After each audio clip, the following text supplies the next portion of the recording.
Langsung aja. PJ Wali Kota Langsa bersama unsur Forkopimda meninjau harga bahan pokok di pusat pasar tradisional Kota Langsa. Peninjauan ke pasar tradisional ini dilakukan dalam rangka memastikan stabilitas harga bahan pokok di Kota Langsa dalam mengendalikan inflasi. PJ Wali Kota Langsa Syahridin mengatakan, hasil pemantauan di lapangan seluruh kebutuhan pokok masih tergolong stabil. Pasalnya harga jual bahan pokok di Kota Langsa masih berdasarkan harga acuan dari pemerintah. Syahridin juga menegaskan bahwa sampai hari ini harga bahan kebutuhan bahan pokok di Kota Langsa masih terkendali, kecuali harga daging sapi yang masih di atas harga acuan pemerintah.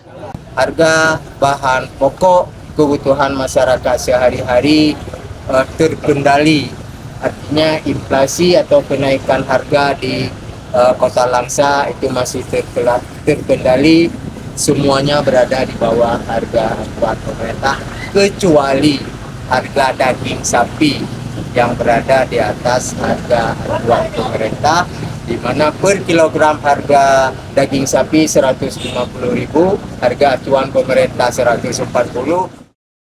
Dari Langsa, Selin Novita melaporkan untuk Puja TV Aceh.